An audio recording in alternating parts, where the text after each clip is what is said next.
السلام علیکم ورحمۃ اللہ وبرکاتہ۔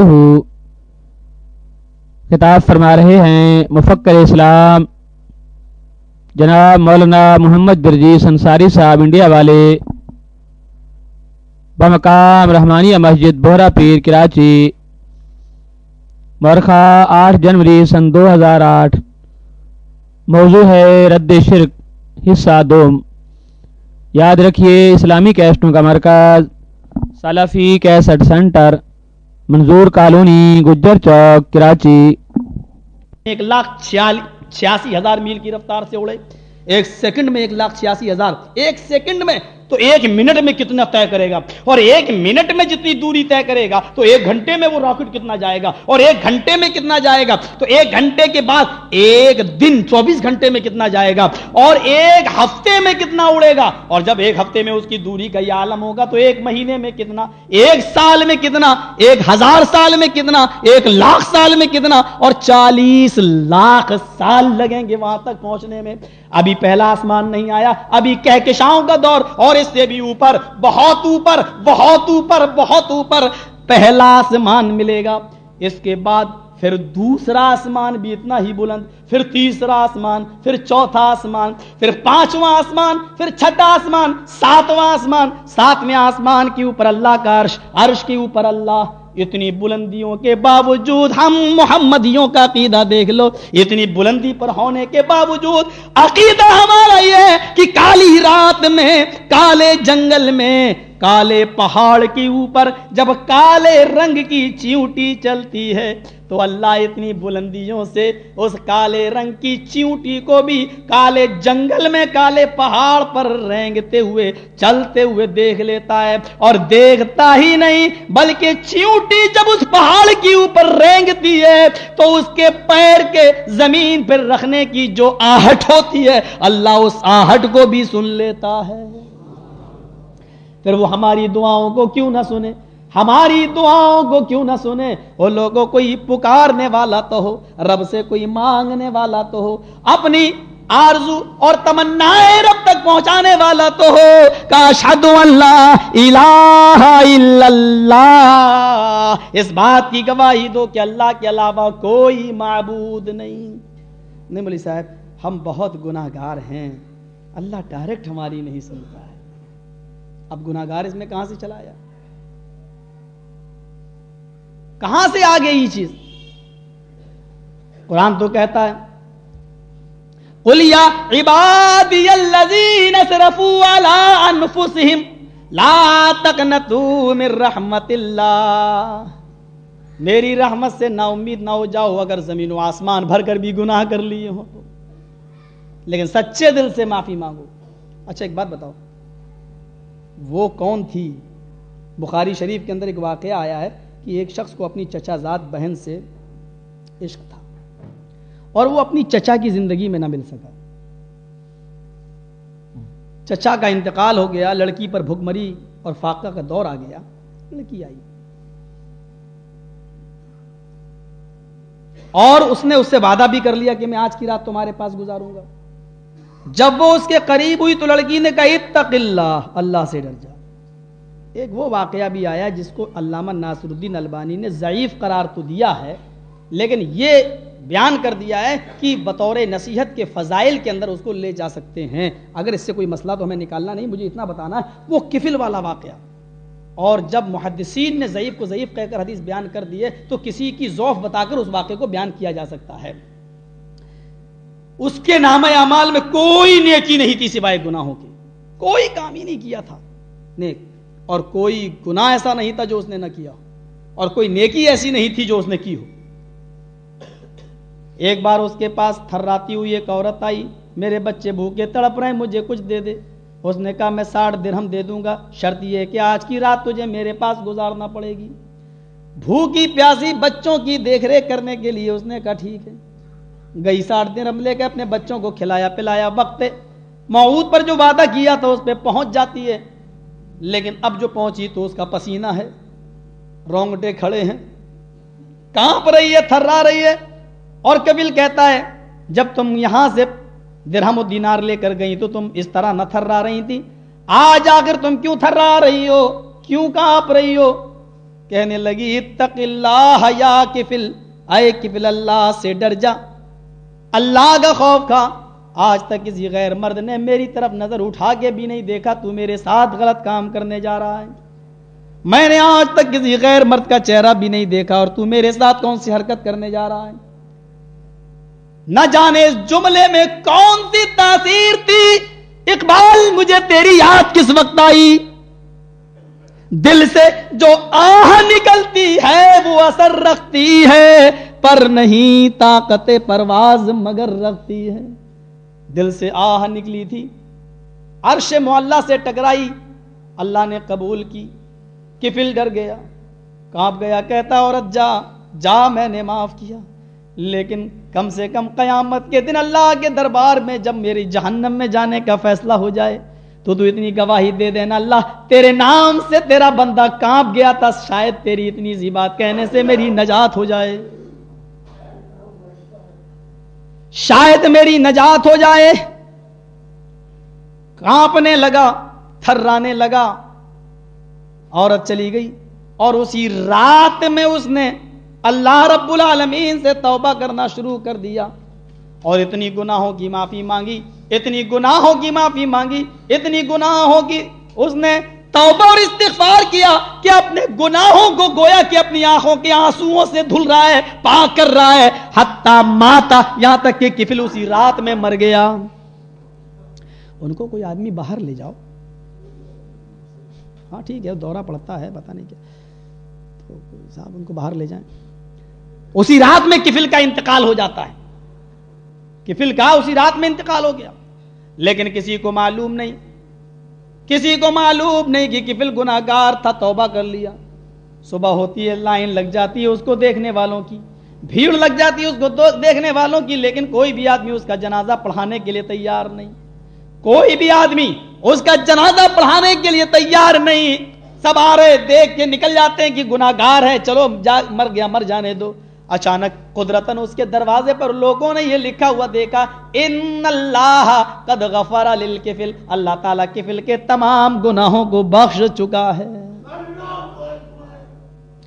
اس واقعے سے آپ اندازہ لگا سکتے ہیں، ہم آج یہ کہنے میں لگے ہوئے ہیں ہم گناہگار ہیں، اللہ ڈائریکٹ میری نہیں سنتا ہے، اللہ ڈائریکٹ میری دعا قبول نہیں کرے گا۔ جب بنی اسرائیل میں پیدا ہونے والے اتنے بڑے گناہگار کہ جس نے کوئی نیکی کی ہی نہیں تھی، جب اس گناہگار کو اللہ بخش سکتا ہے بغیر کسی وسیلے کے، اس کی دعا سن سکتا ہے، ہم تو امت محمدیہ کے اندر پیدا ہیں، ہماری دعا کیوں نہیں سن سکتا ہے؟ ذرا اس واقعے کو اٹھاؤ۔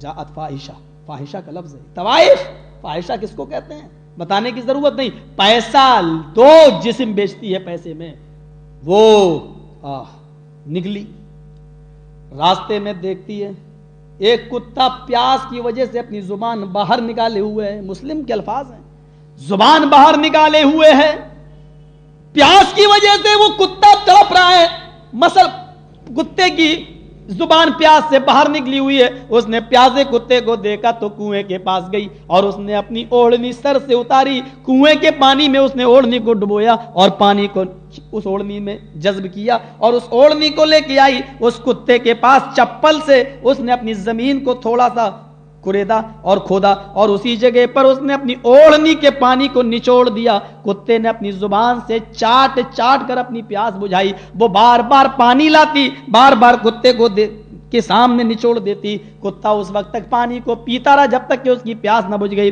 جب وہ چلا گیا کتا تو یہ عورت بھی چلی گئی۔ اللہ تعالیٰ کو اس عورت کی یادہ بھی اتنی پسند آئی، بے زبان مخلوق پر رحم کرنے کی وجہ سے اللہ کے نبی فرماتے ہیں کہ اللہ نے اس عورت کے گناہوں کو معاف فرما دیا اور اس کے فحش کو معاف کر دیا اور اس کو جنت کے اندر داخل کر دیا۔ وہ لوگوں جب بنی اسرائیل میں اور یہودیوں اور نصرانیوں میں ایسی عورتیں اگر یہ کام کرتی ہیں اور اپنے اپنے نبیوں کی شریعت پر عمل کر رہی تھی، اپنے اپنے نبیوں کے زمانے میں تھی، جب بنی اسرائیل کی عورتیں ایک کام کرنے کی وجہ سے بخشش کی مستحق ہیں اور بخشی جا سکتی ہیں بغیر وسیلے کے، تو ہمیں بتاؤ، ہم تو جناب محمد رسول اللہ کی امتی ہیں، اللہ ہم کو کیوں نہیں معاف کرے گا؟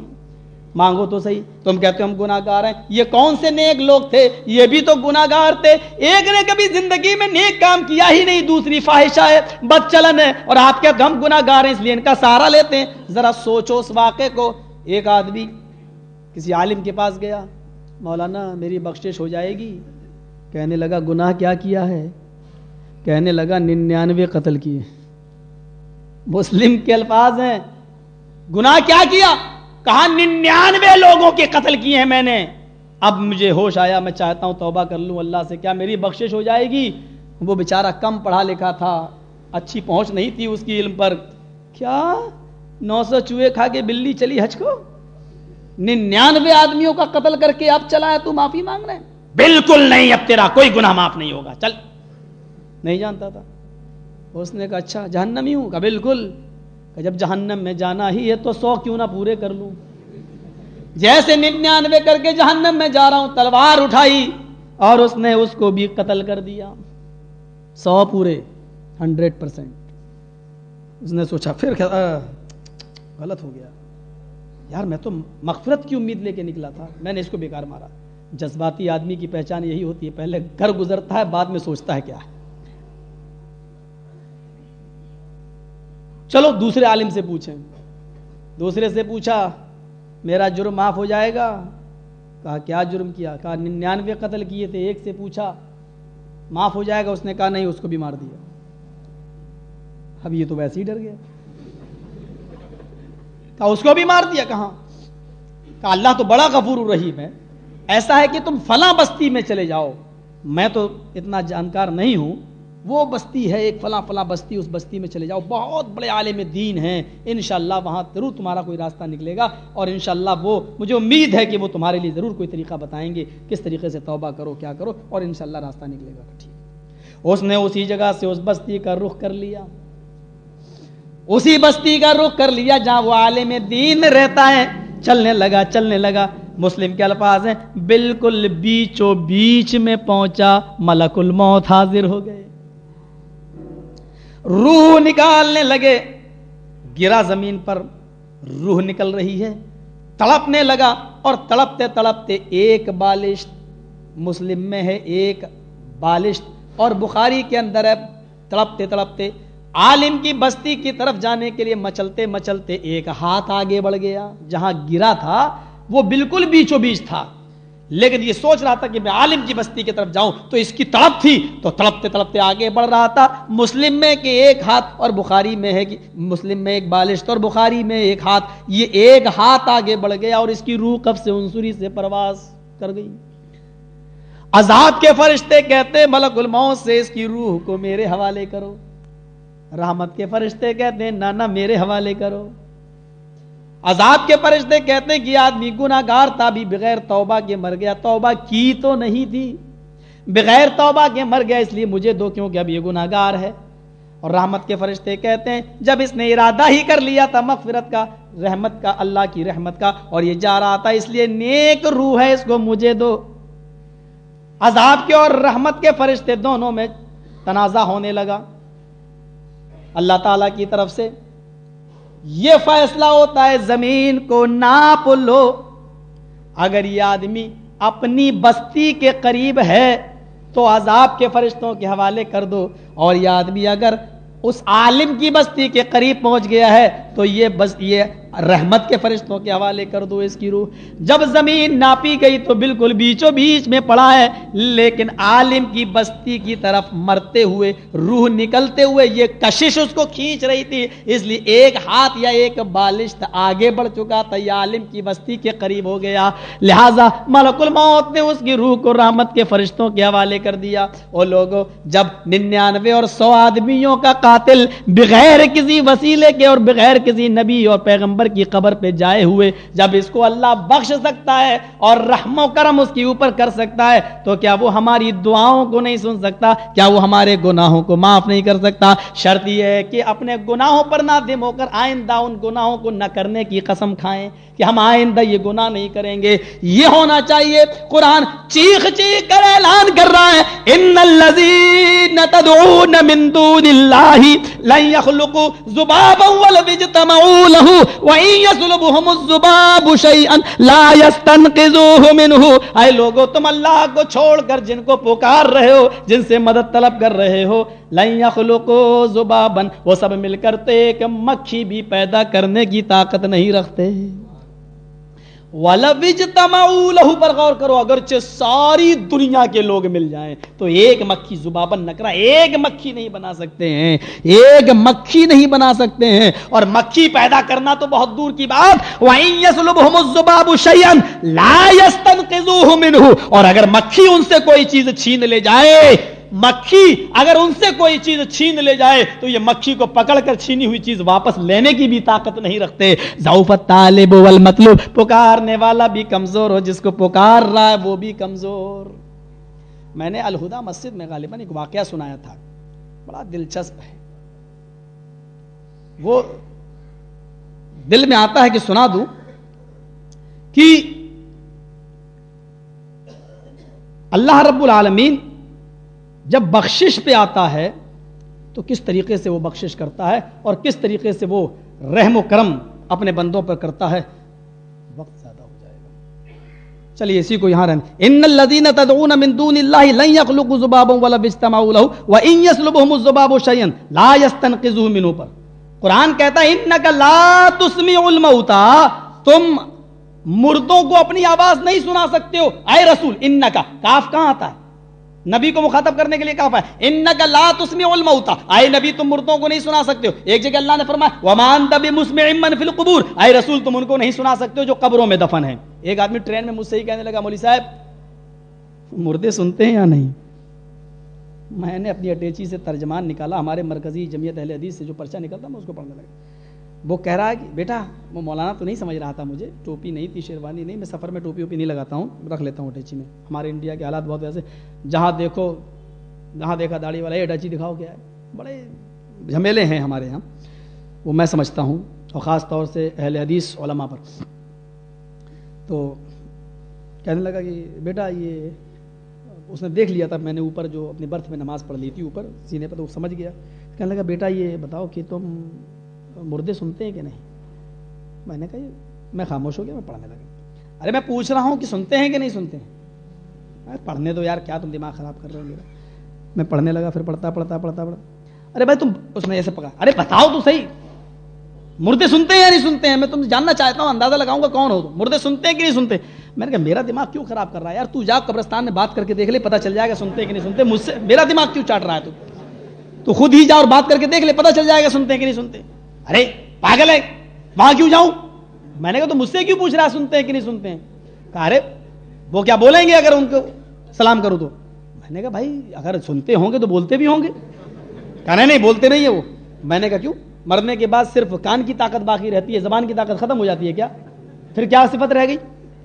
کہا نہیں آپ سمجھے نہیں بیٹا، حدیث میں آتا ہے کہ مردے سنتے ہیں. میں نے کہا اچھا حدیث کی بات کر رہے ہو؟ کہا میں نے کہا حدیث میں تو یہ بھی آتا ہے کہ مردے بولتے ہیں. کہتا بھاگ، میں نے کبھی زندگی میں نہیں پڑھی کوئی حدیث، مردے کہاں بولتے ہیں؟ میں نے کہا تو میں نے بھی نہیں پڑھی ہے کہ مردے سنتے ہیں. بولا یہ آیا ہے مردے سنتے ہیں. میں نے کہا تو وہ بھی آیا کہ مردے بولتے ہیں. بولا قسم خدا کی یہ نہیں آیا مردے بولتے ہیں. میں نے کہا قسم خدا کی یہ بھی نہیں آیا کہ مردے سنتے ہیں. بولا اگر آیا ہو تو؟ میں نے کہا اور وہ آیا ہو تو؟ بولا میں مان لوں گا. میں نے کہا میں بھی مان لوں گا. کہنے لگا اچھا بتا کہاں مردے بولتے ہیں؟ میں نے کہا سوال تو نے پہلے چھیڑا، پہلے تو بتا کہ سنتے کہاں. کہنے لگا بخاری کی حدیث تو پڑھتے ہو یا پڑھی ہے تم نے؟ اسلامی کیسٹ کا مرکز سلفی کیسٹ سینٹر، منظور کالونی، گجر چوک، کراچی. میں نے کہا ہاں پڑھی تو ہے میں نے، شاید نہ گزری ہو میری نظروں سے وہ حدیث، یا گزری ہو نہ بھول گئے ہو، تو آپ بتاؤ.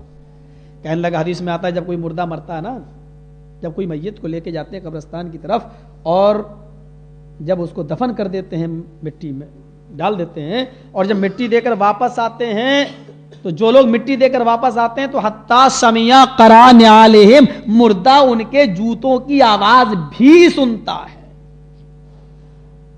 دیکھ سنتا ہے کہ نہیں سنتا ہے؟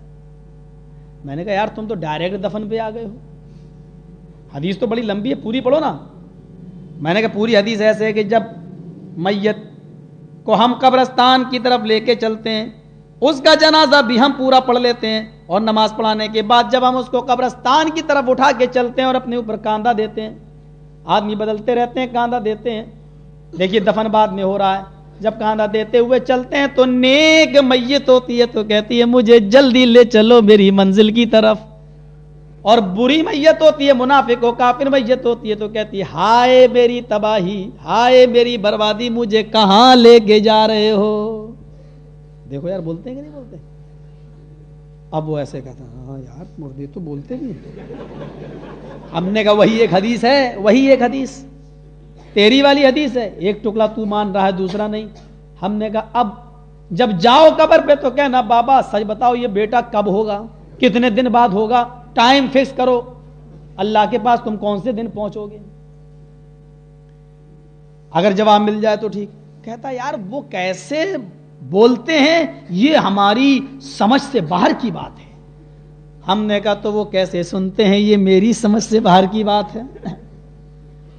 اگر بولنے کا معاملہ برزخی زندگی سے جس کو ہم نہیں جانتے تو سننے کا معاملہ بھی برزخی زندگی سے جس کو ہم نہیں جانتے. کہنے لگا کہ وہ حدیث تو قرانے علیہم تو میں نے کہا جب میت کو تم دفن کرتے ہو اور لوٹ کر واپس آتے ہو، اذا کا لفظ ہے، جب دفن کرتے ہو اور لوٹتے ہو تب مردے کو جوتے کی آواز تب مردہ سنتا ہے، تب اس کو سنائی جاتی ہے. لفظ اذا عام نہیں ہے، عام نہیں ہے. جب دفن کرتے ہو یعنی ایک بار مرا، ہم نے دفن کیا اور لوٹ کے واپس آئے تب اللہ نے اس کو سنا دی جوتوں کی آواز. اس سے 24 گھنٹے کا اور 12 مہینے کا سننا ثابت نہیں ہو جائے گا. اگر میں تم سے یہ کہوں کہ مجھے جب بھوک لگتی ہے تب میں کھانا کھاتا ہوں، اس کا مطلب یہ نہیں ہے کہ میں 24 گھنٹے اور 12 مہینے کھاتا رہتا ہوں. جب بھوک لگتی ہے تب کھاتا ہوں. اسی طریقے سے جب میت کو دفن کرتے ہو لوٹ کے واپس آتے ہو تب سنتا نہیں ہے، اللہ سناتا ہے. او میرے بندے، جن گھر والوں کے لیے، جس بیٹے کے لیے، جس بھتیجے کے لیے اور جن لوگوں کے لیے تو نے نمازیں چھوڑی، روزے چھوڑے اور لمبے لمبے کاروبار کیے، بینک بیلنس سے جمع کی، آج وہ تجھے تنہا چھوڑ کے جا رہے ہیں. یقین نہیں آتا تو ان کے جوتوں کی آواز بھی سن لے. یہ عبرت کے لیے اللہ ان کو سناتا ہے، عبرت کے لیے. سن لے جن کے لیے تو سب کچھ کرتا تھا تو اب سن لے یہ تجھے کس حال میں چھوڑ کے جا رہے ہیں. میرے بھائیوں یہ برزخی زندگی کا معاملہ ہے جس کو ہم نہیں جانتے، جس کو ہم نہیں سمجھ سکتے. ہمارے یہاں تو ایسے بہت سے معاملات ہیں، ہمارے یہاں ہم تو سمجھتے ہیں کہ آپ کے پاکستان میں تو یہ اور زیادہ معاملہ بڑھ رہا ہے. ہمارے ہندو بھائیوں کی ایک کتاب ہے، دل چاہتا ہے کہ اس کا بھی ایک حوالہ آپ کو دیتا چلوں. والمیکی رامائن، اس میں ایک عجیب واقعہ لکھا ہوا ہے. آپ تعجب نہیں، مہابھارت میں ایک عجیب قسم کا واقعہ لکھا ہوا ہے کہ ایک مسلمان اور ایک عیسائی اور ایک ہندو تینوں کشتی میں بیٹھ کر سمندر کا سفر کر رہے تھے اور بیچوں بیچ سمندر میں پہنچے کہ سمندر میں طوفان آ گیا. سمندر میں وہ کشتی ڈوبنے لگی تو مسلمان چلایا او میرے اللہ مجھے بچا لے. دیکھیے گیت مہابھارت میں یہ واقعہ مسلمان کے نام سے ایسی لکھا ہوا ہے، آئے اللہ تو مجھے بچا لے. اس کے اللہ نے اس کو بچا لیا. عیسائی چلایا او مائی گاڈ پلیز ہیلپ می، اللہ تو مجھے بچا لے. اللہ نے اس کو بھی بچا لیا. یہ ہندو بیچارہ بیٹھا تھا، یہ ڈوبنے لگا تو یہ جب کشتی ڈوبنے لگی یہ آدمی گر گیا تو کہنے لگا ہے برہما مجھے بچا لو. یہ اور ڈوبتا چلا جا رہا ہے. کہنے لگا، انہی کی کتاب میں لکھا ہے، جب وہ ڈوبنے لگا تو کہنے لگا ہائے وشنو ہائے وشنو ہائے وشنو مجھے بچا لو. اور ڈوبتا چلا جا رہا ہے. جب اور نیچے پہنچا تو کہنے لگا ہائے شنکر مجھے بچا لو. تو اور نیچے گیا اور نیچے جاتے جاتے کہنے لگا رام ہائے رام مجھے بچا لو. اور بالکل نیچے پہنچا جب روح نکلنے والی ہوئی، آتما جب جدا ہونے والی ہوئی یہ روح تو کہنے لگا سیتا مجھے بچا لو. اور سیتا کہتے کہتے مر گیا. اب ہندو دھرم میں مرتیو لوک آواگمن، مرنے کے بعد کتا بلی چوہا بندر یہ سب بننا ہوتا ہے، لیکن اس نے اچھے کرم کیے تھے اس لیے اس کو انسان کا دوبارہ جنم ہو گیا. جب یہ سمندری میں دوسرا جنم لے کے اٹھتا ہے تو کیا دیکھتا ہے؟ برہما وشنو مہیش رام سیتا سب لائن سے کھڑے ہیں اور اس کو دیکھ رہے ہیں. یہ سیدھے غصے میں چلا جا رہا ہے. ان بھگوانوں نے کہا او میرے بندے، او میرے بھکت ذرا میرے پاس آ. کہنے لگا چپ رہو، تو میرے بھگوان نہیں ہٹو. ارے یہ کیا بات کر رہا ہے تو؟ کہا اچھا. مسلمان نے اپنے اللہ کو پکارا، مسلمان کے اللہ نے مسلمان کو بچا لیا. اور عیسائی نے پکارا تو عیسائی کے رب نے عیسائی کو بچا لیا. ارے میں نے برہما کو، وشنو کو، مہیش کو، شنکر کو، سیتا کو، سب کو پکارا اور کوئی مجھے بچانے نہیں آیا. کوئی ایک تو بچا لیتا. برہما جی بولے میں تو تجھے بچانے کے لیے آنے ہی والا تھا. جب تو نے برہما چلایا تو اس وقت میں چارپائی بچھا کے سو رہا تھا.